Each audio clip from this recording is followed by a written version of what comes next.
Sa nakaraang video ay natapos tayo kung saan makikitang nagpahinga muna pansamantala ang dalawang nagtatago sa isang malaking bato sa ilalim ng puno at makalipas lamang ng ilang sandali ay makikita si Ye Xingheng may kung anong tinitingnan sa mukha ni Xia Yuning na nasa kanyang tabi. Kung saan makikitang talagang malungkot nga ang mukha nito dahil sa pagod ng pagtatago at ito din ang nakita ni Ye Xinghe at hindi ang kanyang namamakat na miracle fruit. Subalit di rin nagtagal ay napansin na din ito ng may pagka-manyakis nating bida na makikitang namula pa dahil sa laki ng future na nakikita niya. At ang pamumula ni Ye Xinghe habang nakatingin sa miracle fruit ni Xia Yuning ay agad din naman itong napansin kaya naman napalingon siya dito ng may pagtataka sa kung anong nakikita nito sa kanya. Kaya naman agad din niyang tiningnan kung saan si Ye Xinghe nakatingin at bigla na lamang itong namula. Kung saan ang mapagtanto niyang binubusuhan na pala siya ni Ye Xinghe ay agad itong napasigaw ng malakas habang nakahawak sa malaki niyang future at buti na lamang ay dinarinig ng mga hangal ang pagsigaw nito. At makalipas ng kanilang awkward moment ay makikitang parihas na ang mga itong namumulang di makatingin sa isa't isa ng dahil sa pagkakahiyaan. Maya-maya pa ay nagsalita ng muli si Xia Yuning kung saan agad nitong tinawag ang pangalan ni Ye Xinghe na animoy may gustong sabihin. At nang makaharap na dito si Ye Xinghe ay agad niyang tinanong kung may gusto daw ba ito kay Anshuyan dahil nakita niya na tila hinanap nito ito nung araw na maganap ang martial contest.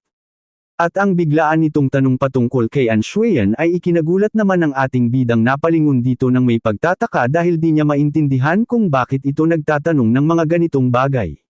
Kaya naman makikitang di ito makapagsalita at tila nag-iisip ng kanyang sasabihin upang di magkaroon ng kung anumang pagkakaintindihan. Subalit ang kanyang ginawang kilos ay lalo pang di naintindihan ni Xia Yuning na pasigaw na nagtanong kung ang ibig bang sabihin ng ginawa ni Ye Xinghe ay totoong may pagtingin siya kay Anshuyan o wala. Subalit ang kanyang tanong ay lalo nang naging dahilan kung bakit di na nakaimik pa si Ye Xinghe na makikitang napatahimik na lang dahil aayaw na niyang dagdagan pa ang hindi nila pagkakaintindihang dalawa. Na makikita namang patuloy lamang na tinitingnan ni Xia Yuning nang may pagkalungkot sa mukha habang nag-iintay ng sagot ni Ye Xinghe patungkol sa kanyang mga katanungan dahil gusto niyang maging malinaw ang lahat sa kanya.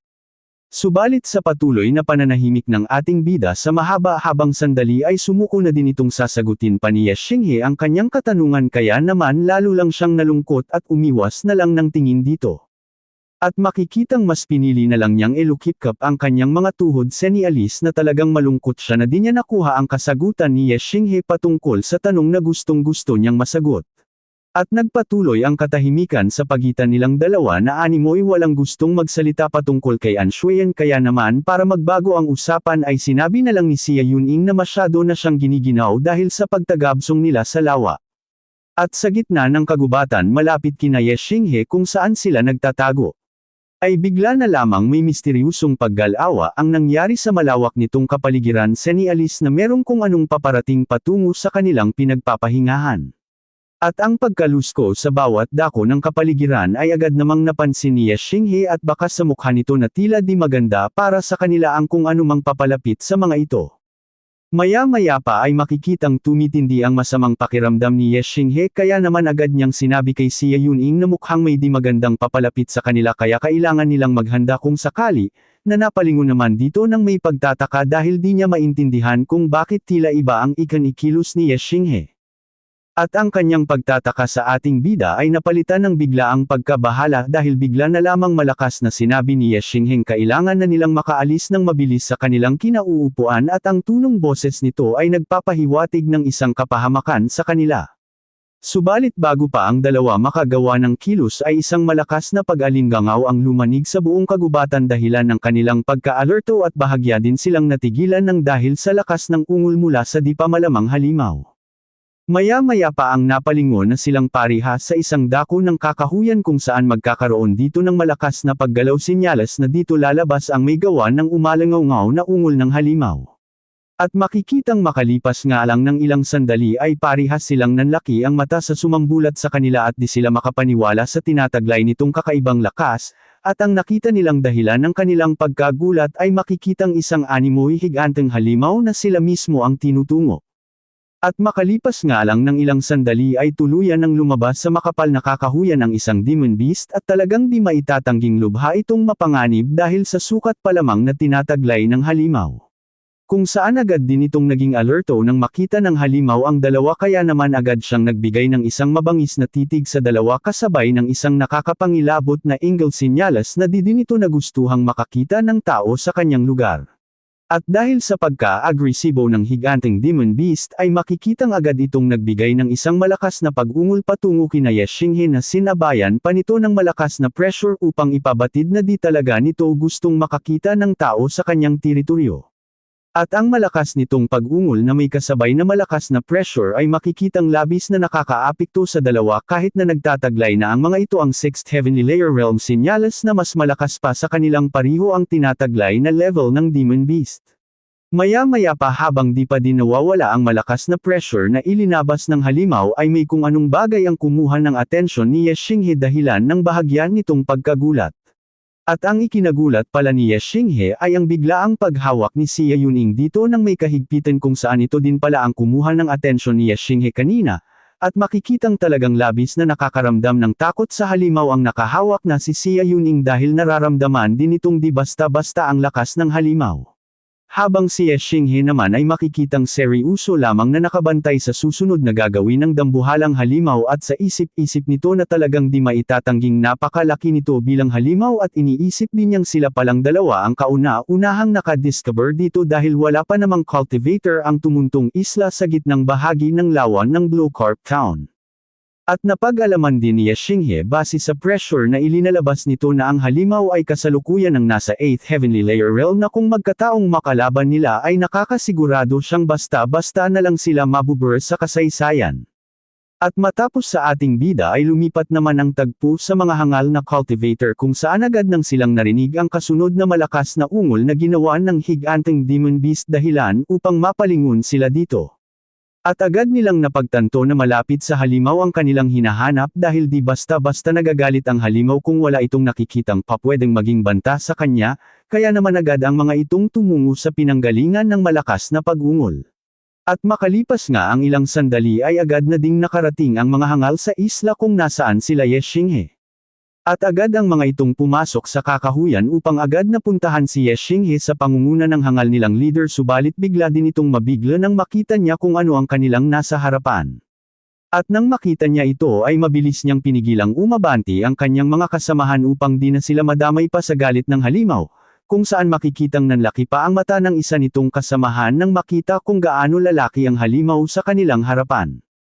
At nang dahil sa takot ay mas pinili na lang ng mga hangal na magtago pansamantala at panoorin ang gagawing paraan ni Ye Xinghe upang makatakas sa isang malakas na Demon Beast na kasalukuyang makikitang papalapit sa mga ito habang umiingal senyales na di talaga maganda ang mood nito. At habang nasa di kalayuan na pinapanood nila ang dambuhalang halimaw ay napapatanong din ang mga ito sa pagtataka sa kung ano naman ang ginagawa ng Tianji Demon Beast sa ganitong lugar at dagdag pa ng isa na di siya pa pwedeng magkamali sa pagkilala dito dahil dati na rin niyang nakasagupa ang ganitong halimaw at buti na lamang ay nagawa pa nilang makatakas. At matapos niyang makasigurado na isa talagang Tianji Demon Beast ang nasa kanilang harapan ay agad na ang hangal na palingon sa kanyang mga kasamahan ng may pagkabahala dahil di na nila alam kung papaano pa si Ye Xinghe asikasuhin ngayong may nagpakitang ganitong halimaw. At sa isip-isip ng hangal na pinuno habang pinagmamasdan ng Tianji Demon Beast na mukhang ang isang ito ay bata pa lamang dahil tumataas lamang ito ng 5 or 6 na meter subalit kahit na ganun ay di pa din maitatangging napakalakas na nito dahil nakakasigurado siyang wala sa kanilang ni isa ang magagawang matapatan ang gaya nitong halimaw. At habang patuloy ng hangal na pinagmamasdan ng dambuhalang Tianji Demon Beast ay makikitang dahan-dahan din naman na itong papalapit sa kinauupuan ni Ye Xinghe habang makikita sa pangit nitong mukha ang binabalak nitong pag-atake.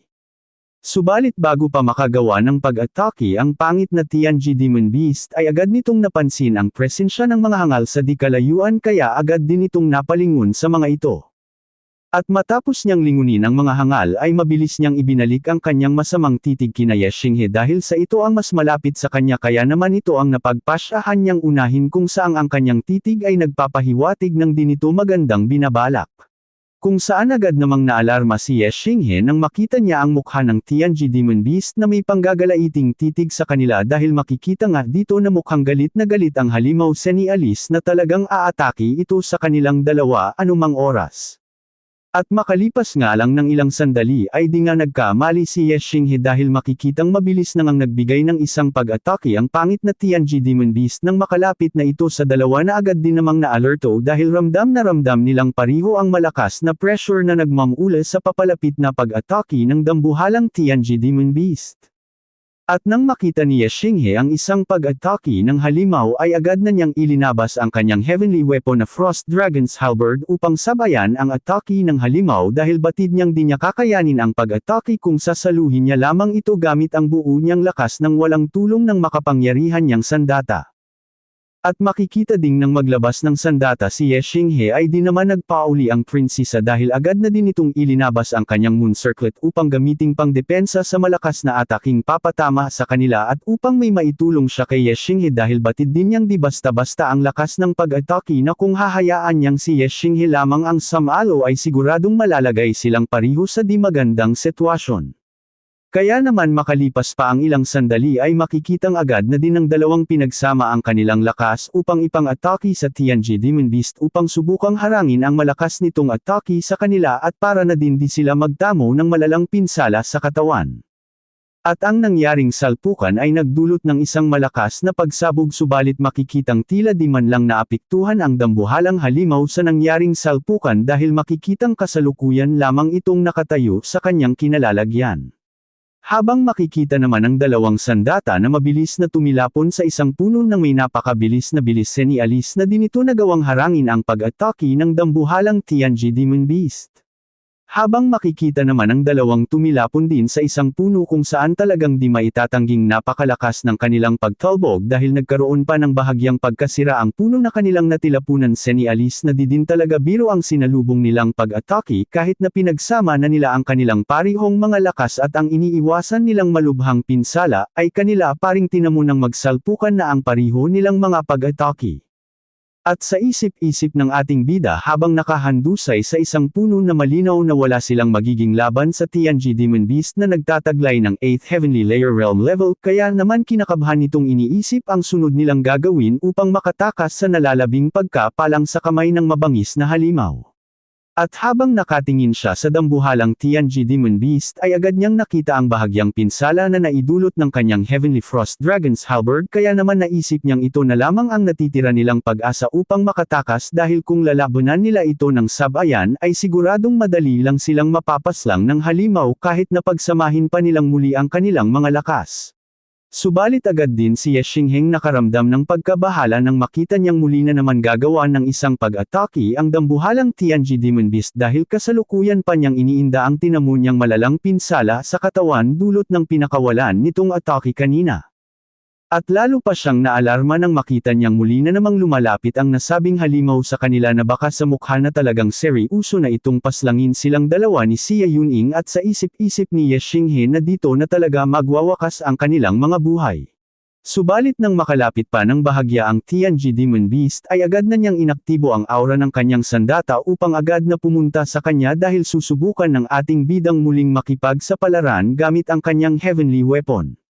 Kung saan nang maramdaman nitong tinatawag siya ng ating bida ay agad itong nagkaroon ng reaction senialis na agad na din itong magbabalik sa kamay ng nagmamay-ari sa kanya.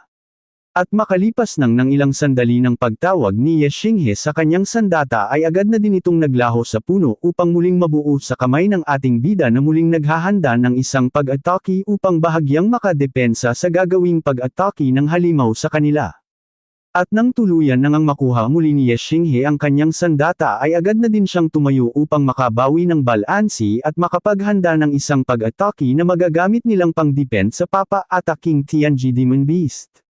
At nang makita ng halimaw na agad na nakabawi ng balansi si Ye Xinghe hawak ang Heavenly Frost Dragon Halberd ay agad din naman itong nakaramdam ng bahagyang pagkabahala sa sandata ni Ye Xinghe na kasalukuyang pinagtutuunan nito ng pansin. Dahil ito ang naging dahilan ng bahagya niyang pinsalang tinamo sa kaliwa niyang paa na ginamit niyang pang-atake kanila sa dalawa kung saan makikitang di pa din tumitigil ang pagdugo ng nasabing pinsala sa paa nito na bahagya naman nitong ininde senialis na epektibo din naman ang sandata ni Ye Xinghe sa halimaw. Subalit bigla na namang natigilan ang halimaw sa kanyang pagkilos nang muli niyang maramdaman ang presensya ng mga hangal na nagtatago malapit sa pinangyayarihan ng kanilang labanan. Kaya naman agad ditong napalingon upang tingnan kung isa din bang banta sa kanya ang mga hangal at upang agad din niyang mapaghandaan ang mga ito. Subalit sa ginawa nitong paglingon sa mga hangal na animoy sila na ang susunod na aatakihin ay makikitang nagbigay naman sa mga hangal ng labis na takot dahil wala silang kumpiyansang magagawa nilang masabayan ang isang 8th Heavenly Layer Realm Tianji Demon Beast sa laban. Kaya naman dahil sa takot na sila ang unahin ng Tianji Demon Beast ay agad silang nagsitakbuhan ng may napakabilis na bilis upang di na madamay sa galit ng mabangis na halimaw sa kanilang harapan. At ang ginawa naman nilang agarang pagtakas ay ikina-disappoint naman ng Tianji Demon Beast dahil mukhang mga walang lakas ng loob ang mga hangal na harapin siya sa isang laban. At matapos niya sa mga hangal ay agad na niyang ibinalik ang masamang titig sa ating bida kung saan makikitang matapang naman itong tinitingnan ni Xinghe senialis na siya basta-basta tatakbo sa halimaw, kasunod ng agad na pagkilos ng dalawa upang atakihin ang isa't isa ng may napakabilis na bilis. Kung saan makikitang malapit na ding magtagpo ang dalawa nilang gagawing pag-atake habang kitang-kita naman ang nakakapangilabot na mukha ng nanggagalaiting Tianji Demon Beast na malapit ng laspangan ang ating bida na nakatayo lamang at naghahanda ng kanyang pang-atake pabalik dito. Guys, wag mo muna skip ang ating video dahil may gusto lamang ang Lodi nyong ipabatid. Guys, ipagpatuloy nyo lamang ang pagsuporta hanggang sa maabot natin ang 10k subscriber nang ganahan naman tayong mag-upload at masaya na ang idol nyo sa channel na ito. Salamat! Abangan sa susunod nating video ang mga kaganapan kung saan masasaksihang nating ang paglalaban sa pagitan ni Xinghe at ng Tianji Demon Beast kung saan sa mangyayaring sabayan ng dalawa ay magtatamo si Xinghe ng malubhang pinsala at dulot ng malakas na halimaw. Kung saan akma na sana itong tatapusin ng Tianji Demon Beast nang biglang may isang napakalakas na pag-atake mula sa misteryusong cultivator ang mabilis na tatama sa katawan ng halimaw na dahilan din ng bahagya nitong pagtilapon senialis na talagang napakalakas din ng cultivator na dumating. Kung saan dadalhin ng misteryusong cultivator ang ating bida sa isang malamig na kuweba upang dito ito makapagbawi ng lakas. At bukod pa doon ay bibigyan din si Xinghe ng misteryusong cultivator ng isang regalo na siyang makakapagpabago sa lakas na tinataglay ni Xinghe sa kasalukuyan. Kaya't kung gusto mong magpatuloy pa sa ating kwento ay inaanyayahan kitang pindutin ang subscribe button pati na rin ang bell icon nang sa ganan ay mauna ka sa tuwing may bago tayong upload. Paki-like muna din ang ating video at mag-iwan ka na din ng komento sa ibaba na lalong magbibigay sa akin ng kumpiyansang lumaban, mag-upload. Thank you mga idol.